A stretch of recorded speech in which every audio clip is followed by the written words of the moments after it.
weeks lockdown or holiday. 6 months. 6 months. 6 months, not 6 weeks. Sorry. Yeah, they say 6 weeks is a bit short. No, it's 6 months. Right. Well, what you probably know a little bit about Bangladesh already. I would not go into the details history, but I'll briefly brush through some of the old and modern history before I talk about the current scenario in Bangladesh. Will that be all right? Yeah. Very good. Okay. Well, Bangladesh is a land between India and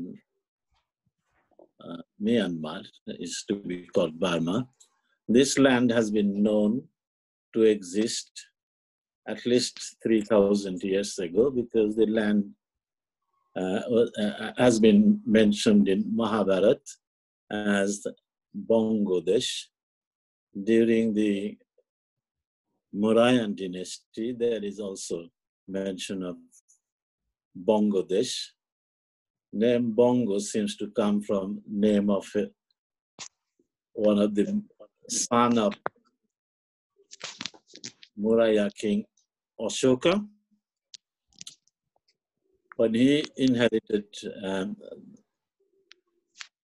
his father's kingdom, he inherited the land which was named after him as Bongo.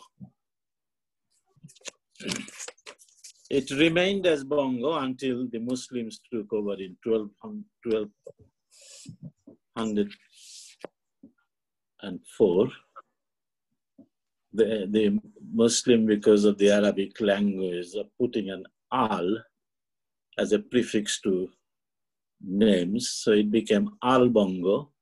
In later days, Al Bongo becomes Bengal, and hence Bengal, and then afterwards Bangladesh. That land had been there. Initially, early days, the Bengal kings were mainly Hindu, followed by Buddhist. Buddhist ruled the land of Bengal for good 1,000 years.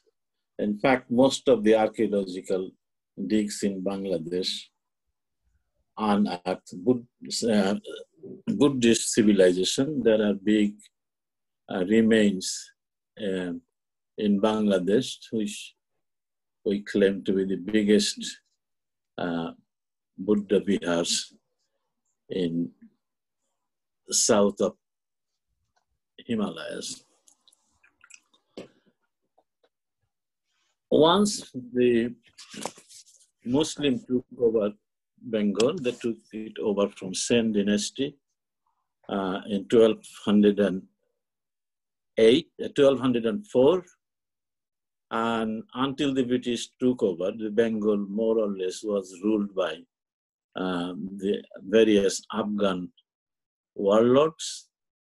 There are 12 of them, famously known as the Baro Bhuyas of Bengal. One of them was called Isa Khan, and Isa Khan established, he led the 12 Jamindars, the Baro Bhuyas. Isa Khan established his capital in Sonargaon, which is near modern-day Dhaka. In 1608, the Mughal king, Jahangir, actually took direct control of Bengal and established capital of Bengal in Dhaka. And Dhaka remained capital of Bengal for 100 years until it was moved to Murshidabad.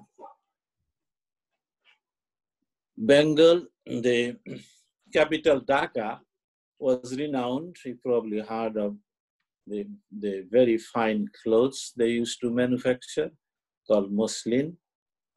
When the capital moved on the western bank of Ganges. It moved to a place called Murshidabad, and it was famous for silk. When the East India Company went to Bengal, they actually wanted to trade in muslin and silk. And that's why they went there. And that is why I mentioned particularly the cotton products of muslin and silk. It is significant to remember that, because that is what attracted British to go to Bengal. And that will be, after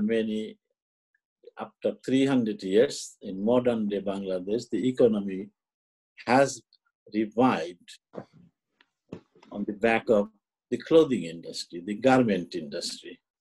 And that is the backbone of the current day Bangladesh economy. I'll come back to that, back to that point a bit later. But one thing would probably be worth noting at the moment, our little fight for independence of Pakistan. In modern day, when the British took over, British established their capital in Calcutta. And Calcutta was the capital of Bengal, and Bengal was a bigger entity at that time. Bengal presidency included Orissa and Bihar and modern day Bengal, West Bengal, Bangladesh, and Assam. In 1905, Lord Curzon wanted to divide Bengal into two parts, in West Bengal and East Bengal and Assam together. He said it was for administrative purpose, but people immediately saw what he was trying to do. There was an inbuilt Muslim majority in East Bengal and Assam. So he wanted to divide. This is where the divide and rule actually comes from. He wanted to divide Bengal into two. One part will be Muslim dominated and one part will be Hindu majority. I say it because that is what people believe, because to support the division of Bengal, Muslim League was created in 1906. Immediately after the division of Bengal, Muslim League came into being, and Muslims were supporting the division of Bengal, and the Hindus were opposing the division of Bengal. This was the first division amongst the people of India created along the religious line. I'm saying this one because it has played a significant part in later politics, and it still is a very many sad incidents take place in both Bangladesh, India, and Pakistan because of what religion you are. We were forced to take sides, and Muslim League took side with British, and Congress fought against it. Ultimately, division of Bengal was stopped in 1912, but during that 7 years of Curzon's division, damage was already done. People started thinking along the religious line. Finally, Orissa and Bihar was separated from Bengal, and what remained in the Bengal presidency was the province of Bengal, and province of Bengal had a Muslim majority. It is very important to understand if we try to understand the history of why Bangladesh came into being. In 1936, British allowed election of the Bengal Legislative Assembly, in which there was a majority of Muslim MPs elected. The first ever chief minister of Bengal was a Muslim man called Fazlul Haq. And in 1946, British held another election for the Bengal Legislative Assembly. And in that assembly also, Muslim League got an absolute majority, and a Muslim man called Sarwardi became the chief minister of Bengal. Now, both Sarwardi and Fazlul Haq, they were Muslim leaguers, but they were no fan of Muhammad Ali Jinnah. They wanted Bengal to be undivided, to be part of Pakistan or part of India, or Bengal should be a separate state.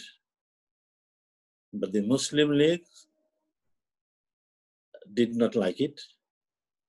The Congress feared that if Bengal was together, one state, there will always be a Muslim majority there, and Hindus will be oppressed.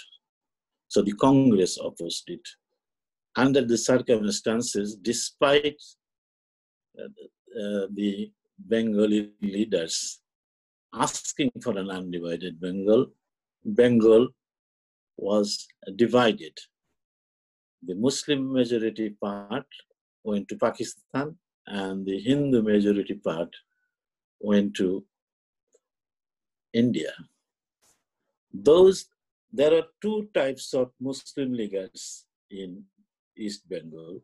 There is the Bangla-speaking Muslim leaguers and the Urdu-speaking Muslim leaguers. There's a large number of Muslims in Bengal in those days who were in the leadership of Muslim leagues, did not speak Bangla. They were Urdu speakers, but lived in Bengal. And there was the Bengali speakers, speaking leaders lived in Bengal. These two actually, that is the division, the formation, fermentation of the philosophy of Bangladesh.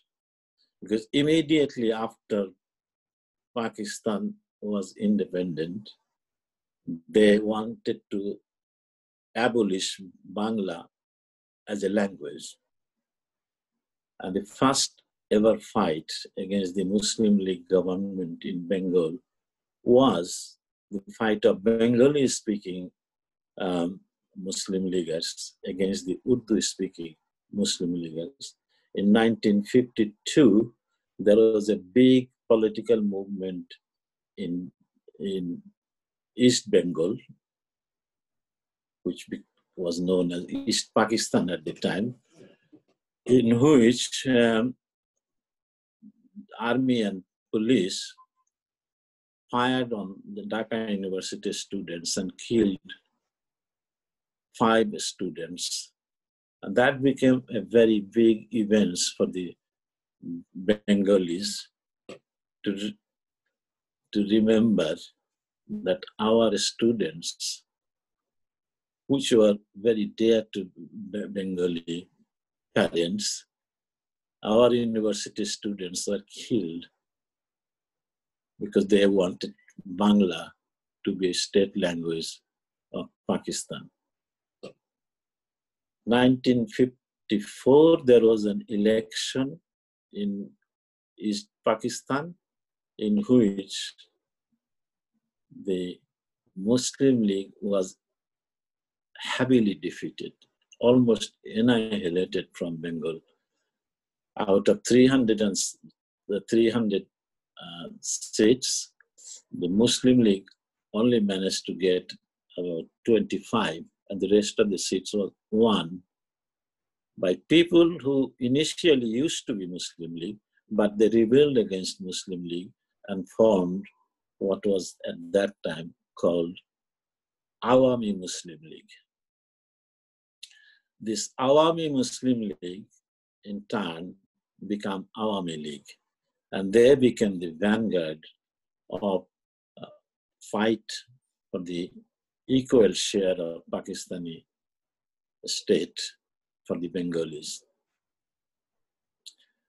Despite their win in 1954, Bengalis were not allowed to rule in East Pakistan. Our leaders like Fazlul Haq, Sarwardi, Sheikh Mujib, Maulana Vasani, they were one by one arrested and put in prison without any definite charge against them. In 1958, Pakistan Army took over the power and imprisoned almost all Bengali leaders until the army martial law administrator General Ayub Khan was toppled by popular uprising of Bengali population led by university students in 1969. Another army general came to power, General Yahya. He promised fair election. He did hold an election in 1970.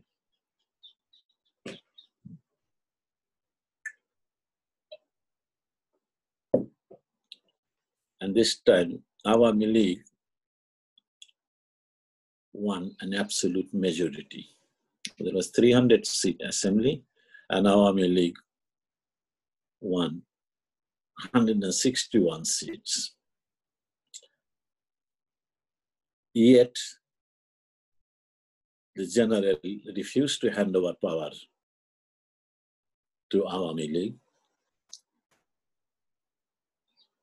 Sheikh Mujib called on general strike. The country was paralyzed, and the Bengal civil servants in Dhaka, police service, and Bengali army units declared their loyalty to Sheikh Mujib. And in March, in a big public meeting, Sheikh Mujib de facto declared independence. Sheikh Mujib was arrested, taken to Pakistan, and army brought out tanks and heavy machine guns to fire on Bengali police and the civilians. And you know what happened after that. There was Bengali army formed into a liberation fighter. A lot of young people joined in. There was 9 months of fighting between Pakistani army and the freedom fighters of Bengal. And on 16th of December, 1971, after 9 months of fighting, Pakistani army surrendered to Indian army. Thus, Bangladesh was born. Sheikh Mujib became the Prime Minister of Bangladesh. Americans stopped exporting food grains to Bangladesh. There was 24 million tons of food shortages in Bangladesh, which were normally imported from America under Public Law 480. And there was a famine in Bangladesh in 1972, 1973, 1974. There had been flood, cyclone, and food export to Bangladesh was stopped by America. There was a big famine. Over 1 million people died of the famine, and another 1 million people probably died as a result of the famine, but not directly as a result of starvation. Sheikh Mujib became very unpopular overnight. He resolved to become, he himself became a dictator. He created a one-party system which did not last very long. On the 15th of August in 1975, a group of young army officers organized a coup. They killed Sheikh Mujib with all of his family members, including a 3-year-old child. All members of Sheikh Mujib's family was killed, except one daughter, Sheikh Hasina. She was actually in Europe at the time, so they could not kill her. After a few days of skirmishes difficulties within the army, General Ziaur Rahman took over power. He became our army dictator. He led the country for 6 years. In 1981, he was killed by his subordinate officers. Another army general came into power. General Ershad ruled Bangladesh for 10 years. In 1991, Ershad was ousted by popular uprising of students and people. First time in Bangladesh in 1991, there was an election which was supervised by the Chief Justice of the Supreme Court in Bangladesh. That probably was the fairest ever election held in Bangladesh. In this election, Mrs. Khaleda Zia, widow of General Zia, won the election, and she became the government, Prime Minister of Bangladesh.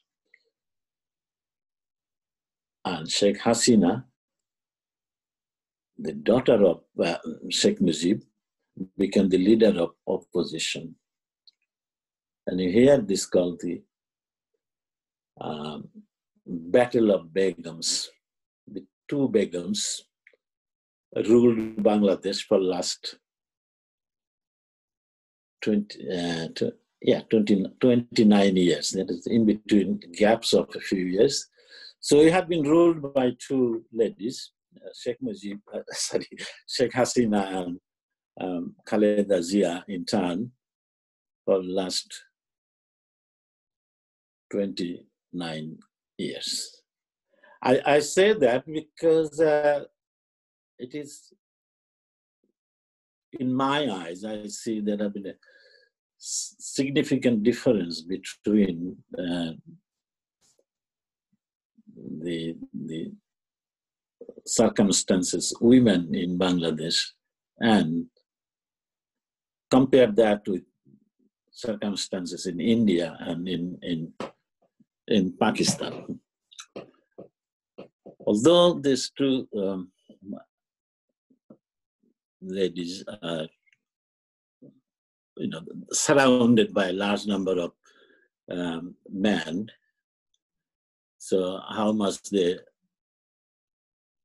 exercise their power the way they want, or how much they are pushed around by the men about them, is difficult to know. But nevertheless, both Khaleda Zia and Hasina has managed to bring some laws which particularly benefit women. For example, there is a special law in Bangladesh now, which is called Nari Nirjatan Ain. If you're a woman and you complain about being oppressed, even if it is done by your husband or your in-laws, then the law says they should be immediately arrested, and until their trial is over, they could not be bailed out.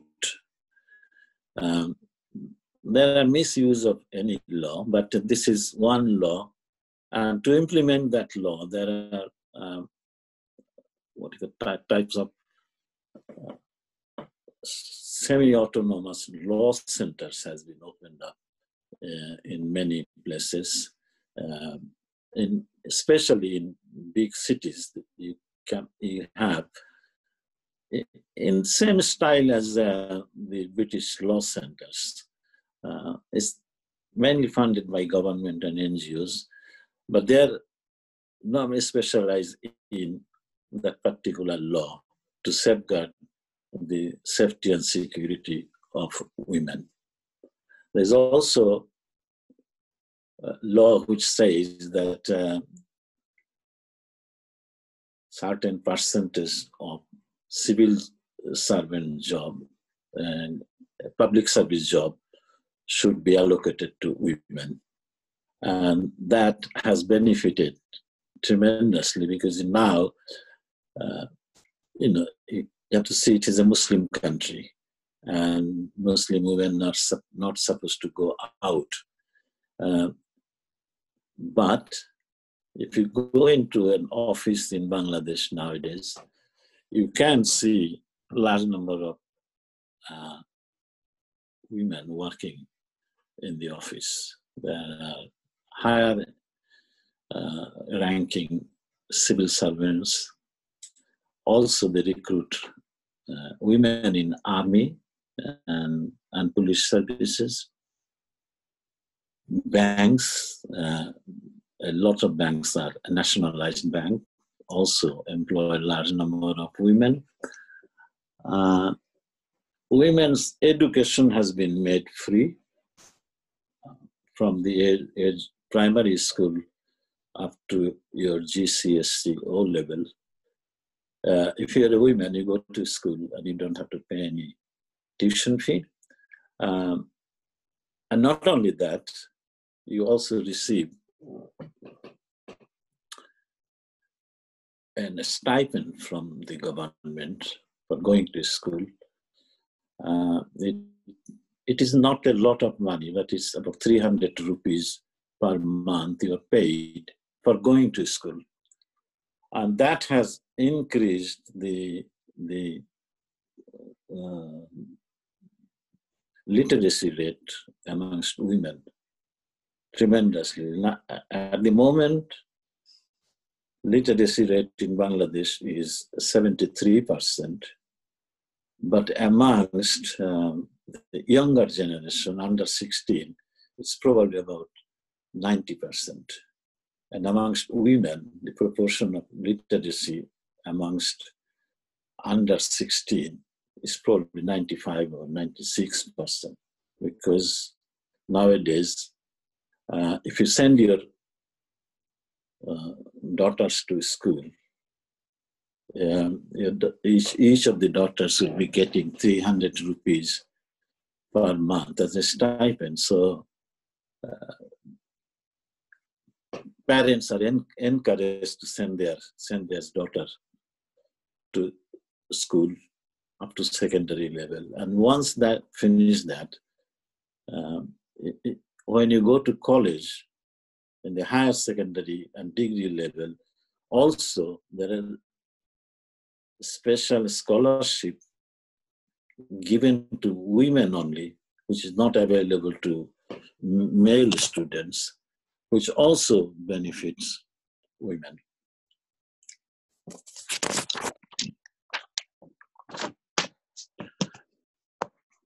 At the moment,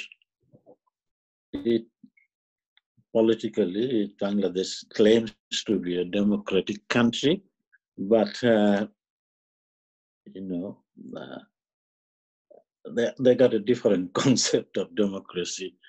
As nobody believes that the elections are held fairly.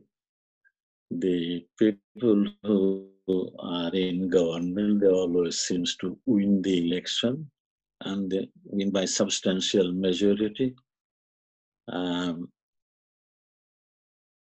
That did not worry me.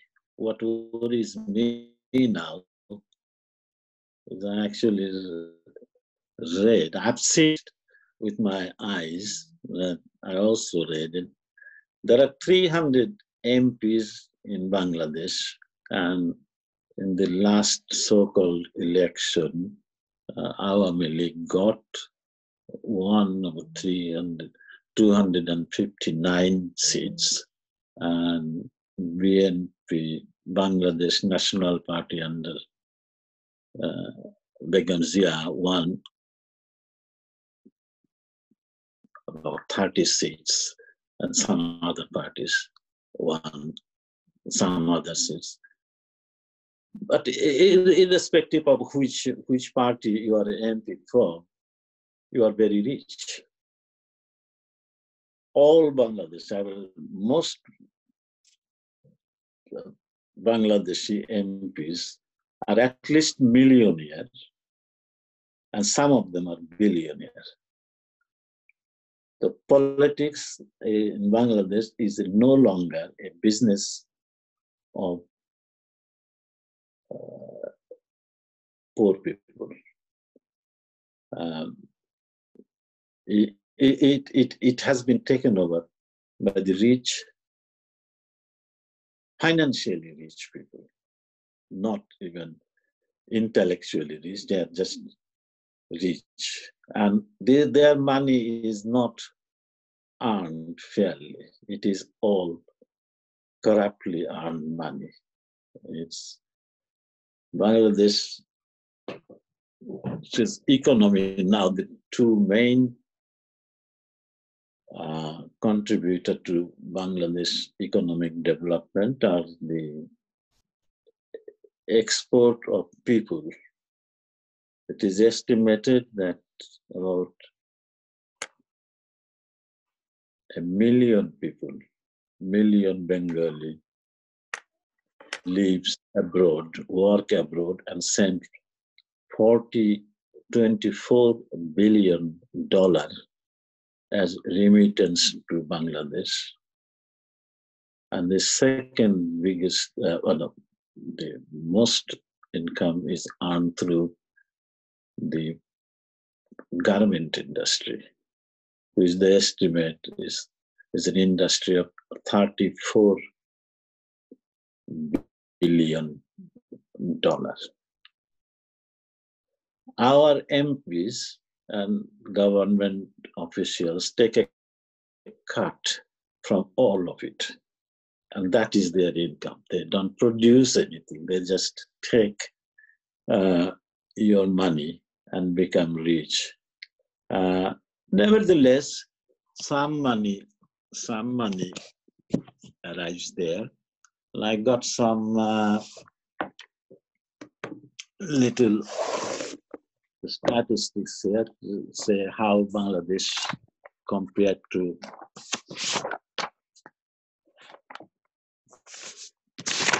economically compared to the other neighboring countries.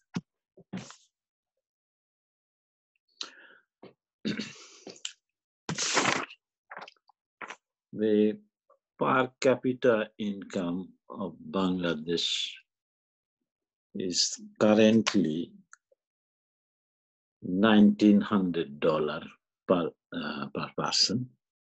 Compare that with Pakistan, which is $1,300, and India is $2,300.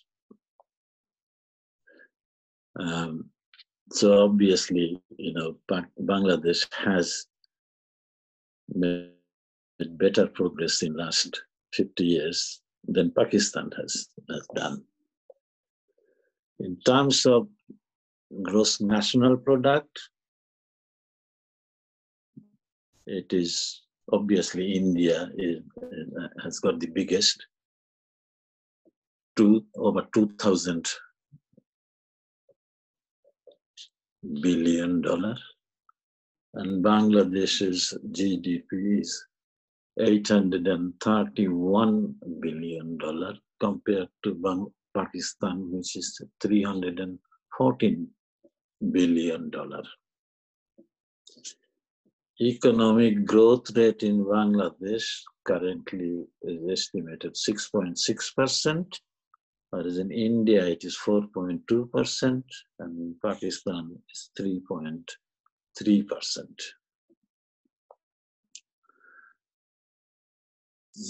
In terms of welfare payment, what does government do for ordinary people?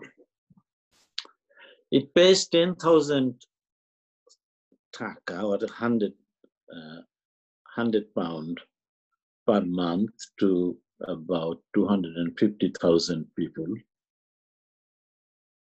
who are registered as being freedom fighters in 1971. It's either them or their family gets it. 125,000 elderly people gets old age pension. 2 persons per village are selected by the local elected officers who are paid £50 a month as old age pension, irrespective of whether they ever worked or not. People who had worked in the government job, their pension is quite good, as like in England, civil service pension. Another thing government does is they have opened up a family savings scheme, which pay the government sell bonds to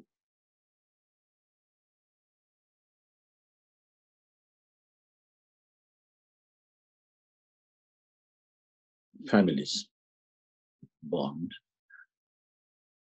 And if you're a woman, you can buy a particular bond is only reserved for women to buy, and income, which you can draw the income every month from your interest.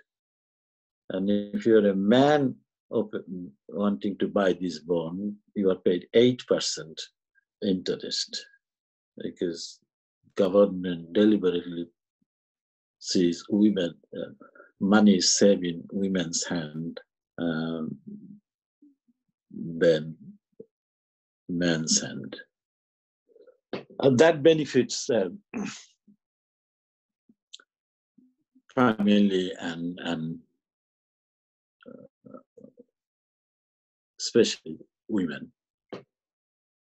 But that does not reach everybody. That's only Bangladesh population is 17 million, 170 million.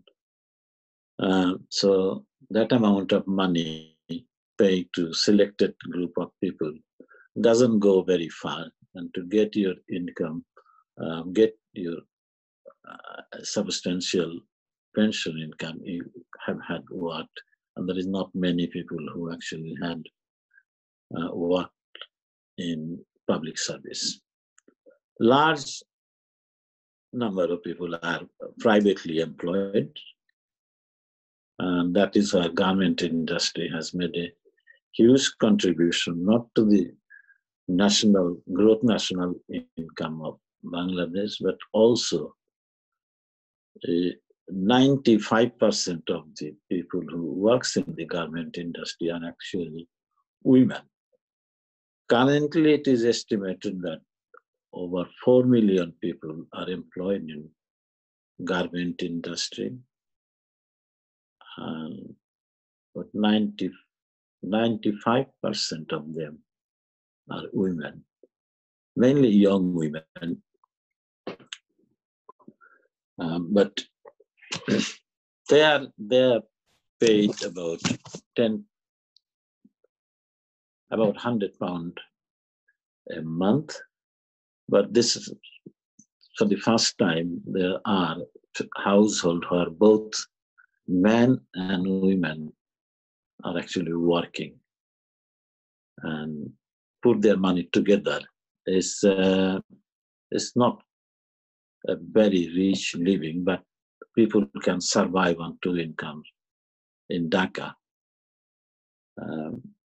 But there is still a large number of people without any regular income. They just go work as a day laborer, work as rickshaw pullers, work as taxi drivers,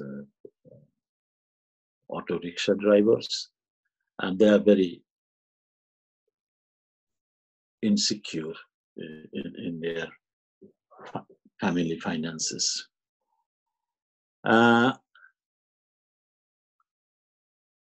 There's a lot of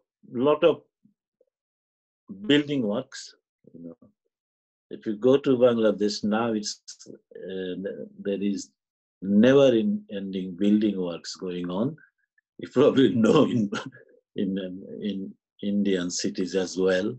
Is cement, brick, and rod. That's all you see, and thousands and thousands of unfinished multi-story buildings, rising up everywhere. There is no planning. People are building anywhere. There is no sewer system. There is no, and everywhere there is water logging. As soon as it rains in Dhaka, the roads become rivers, and nobody pays any attention to it. I don't know whether they can do it or not do it. There is no garbage collection system. It's smell all over the place. How people survive there is anybody's guess, but that's how they live. Our politicians are in cohort with the civil servants. You can count probably about 1,000 people, top-ranking army officers, civil servants, and politicians. You can count about 1,000 of them. They are Bangladesh now. They are the doers, they are the owners, they are the rulers. They don't educate their children in Bangladesh. They send they send their children in a foreign country for their own medical treatment. They all go to Singapore or Bangalore in private hospital. Some of them go to Europe. God knows how much money people estimate very much. People estimate hundreds and thousands of pounds are siphoned off Bangladesh by these ruling elites. The money is going out. When the time comes, they will just run, leaving everybody there. So we are in the mercy. People live in the mercy of these politicians. But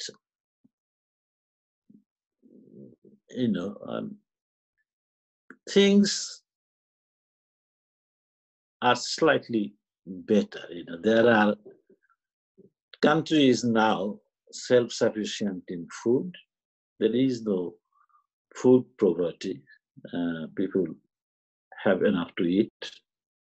They produce 3 crops of rice every year, and that feeds people. And some of the very high quality rices are also exported abroad.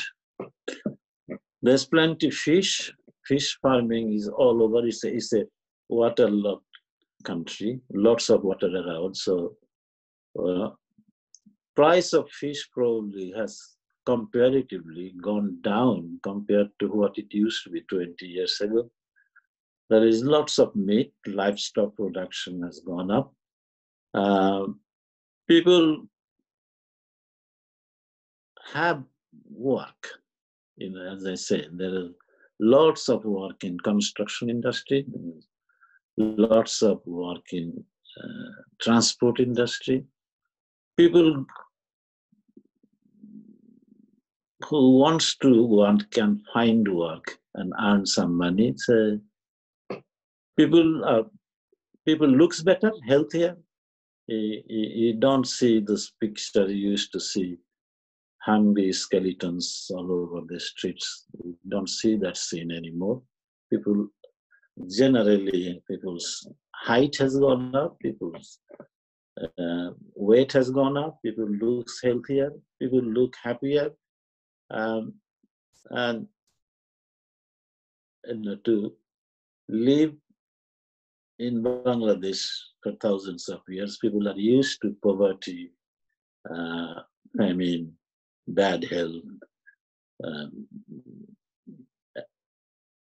pandemic, whatnot. But people seems to survive through it, and it looks slightly better than it used to be. And I feel shared by the fact that people seems to be happy and making a go of things. Despite all this happening around them, people seems to be confident and want to make a go of things. I will stop there. I mean, you can ask. I can, I don't know what you want. Land it's a big land grab in Bangladesh. Most of the people now are selling their land, and there are a few big moneyed people are buying off land. People who are working in the countryside, they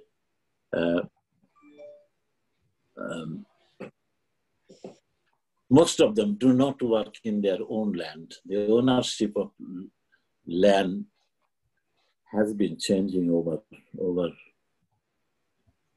quite a few years now. And now it looks that there are people who are willing to pay any amount of money to buy land off you and then re-employ you as an agricultural laborer. The yield of rice per acre has gone up 3 times or 4 times now. So people who has got some land, they can feed them. And people who work in land also, day laborers' wages has gone up a bit. People also pay cows and goats and chickens and farm fish. So in terms of what it used to be 20, 30 years ago, it looks slightly better. People living in this thing is mentioned often whenever we study the history of South Asia, that around 1905 the first sort of division between, or the politics based on religion started. That's historically quite not correct, because if you look at 1875, in Punjab, one of the biggest Aryan Brahmin movement, which is the Arya Samaj movement, started by Dayanand Saraswati. And Dayanand Saraswati was, the literal name of the movement was Arya Samaj movement. And one of the important component of that particular movement was Shuddhi. Shuddhi basically meant that the people of Indian origin who converted to Islam and became Ashuddh, that is impure, should become pure again, that is they should come back to become Hindus. And that was essential part of their movement. And Congress, very important leaders of Congress were part of Arya Samaj. So this is 1875 we are talking about. Similarly, if you look at Maharashtra in 1895, not 1895, 1894, Tilak created a lot. He started a particular youth sort of club, a network of youth clubs based on Shivaji. Shivaji or Shiva Bhosle was a Marathi sort of rebel leader against Aurangzeb, Alamgir's time. And as people know that Savarkar, do people know Savarkar? People know Savarkar, right? Savarkar is hero. So Savarkar was a member of one of these youth groups based on the biography of Shivaji. And Savarkar in his biography is writing how he attacked a mosque and destroyed the mosque and beat the imams of the mosque, like how Shivaji used to do.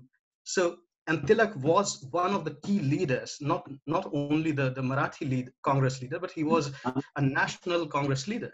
Tilak was this is 1895, a decade before than the partition of Bengal. So these particular movements, these particular Aryan Brahmin Hindu nationalist movements or sort of tendencies were present. The politics of religion was present in the subcontinent, or whatever you want to call it, Al-Hind and so on, or Bharat, or whatever you want to call it.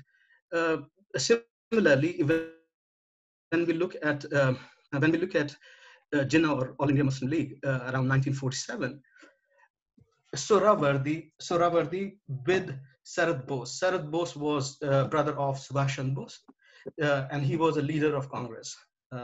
So Sarad Bose and Sohrawardy, who was Muslim League leader, they both came to a conclusion that there should be a united Bengal. And Muslim League, a lot of leaders of Muslim League opposed that particular proposal, but Jinnah himself supported that leader, that particular nation coming out of the entire South Asia. That was Bengal, united Bengal. But obviously Nehru didn't want it because it was going to weaken the center. So again, we see a particular portrayal of history or narrative of history in which certain participants are sort of other elements are misconstrued or portrayed in a particular light. And now connected to this, we can see again the similar sort of thing is happening, that is the partition or independence of Bangladesh, which happened on sort of linguistic basis. But if you look at the situation of, as you talked about, situation of Rohingyas or situation of Bangladeshi migrants, the Bangladeshi migrants basically came around 1971 or that particular time when the war was basically Indian war against Pakistan, pretty much, right? And the migrants or refugees or people who ran away from that particular war came to different parts of Assam, different parts of West Bengal, and so on and so forth. They still are there, their families are there. So for decades and decades, they are still there. And they are being labeled not only BJP and RSS are doing this particular vilification of these Bengali-speaking Muslims, but Congress did the same sort of thing. That is, the termites are coming. What was 1981 or 1982, the Nelly massacre happened. Nelly massacre, do people know Nelly massacre? Nelly massacre was in Assam. Within 2 days, about 10,000 Muslims were killed. And Indira Gandhi said, when the newspapers asked Indira Gandhi, why did the center not take any action against the people to stop this particular massacre? Indira Gandhi basically said that we should let history, these particular events, take their own course. And these people were killed because they were allegedly Bangladeshi migrants or refugees or whatever they were. Same thing is happening now with the Bengali-speaking Muslims in all over India. Not in Assam, it is happening. In West Bengal, it's happening. It's happening all over India. Similar sort of thing is happening for Rohingya Muslims in Bangladesh and also in India as well. So the last point that I'm going, the question that I'm going to pose is that the basis of Bangladesh, or the overt basis of Bangladesh, which was linguistic nationalism, has failed to create the utopian society or egalitarian society that it started with. The aim was that it will create a much more just society, which obviously the Pakistan was incapable of creating. And that particular project has itself failed. So how can Bangladesh, or people who are, or how can Bangladeshi left reconcile or come to terms with this particular fact that their emphasis on creating a linguistic identity as opposed to whatever other identity was, the oppressive identity was. How can they move forward now? Because if they cannot create a right answer to explain this particular failure, then the left in Bangladesh, yes, they can take whatever issues they want to take, but in a broader sense, their project that linguistic nationalism is a feasible alternate to create an egalitarian society is not right. It's just not right. So the last part I would like people's view about. Well, you you said a lot. You said a lot about a lot of things, and if you talk about the failures of Bangladesh,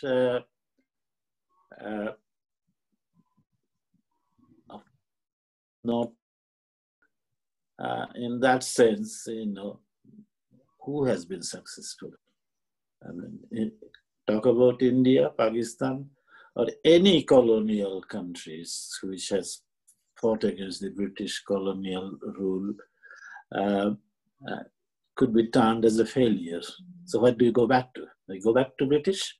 We cannot do that. In terms of, it's not as simple as that, Bangladesh was simply created as a linguistic identity, because language movement has taken place as you should know that in Maharashtra and Gujarat was a split because of the language movement.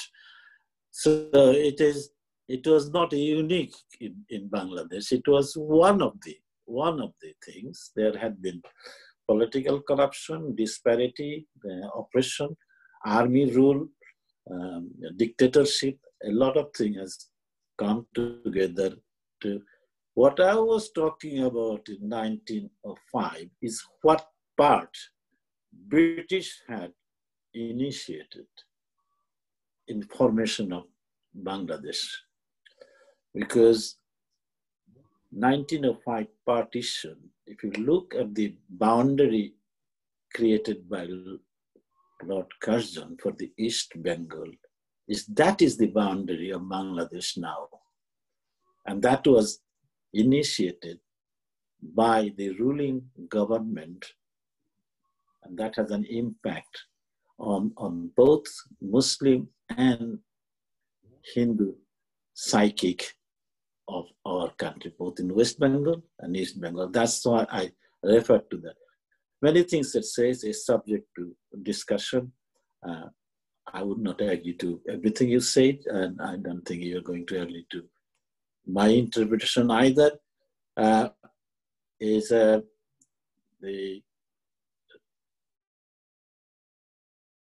did not want undivided Bengal. That's for sure. I can send you the link. He did I can send not, you the reference. He knew damn well that if undivided Bengal was part of India, Calcutta will be the capital. He did want Lahore or Karachi to be capital of Pakistan. And he did not want to live in Calcutta. He had his own agents in Daud and Isfahani sitting in Calcutta who advised him that he cannot have it.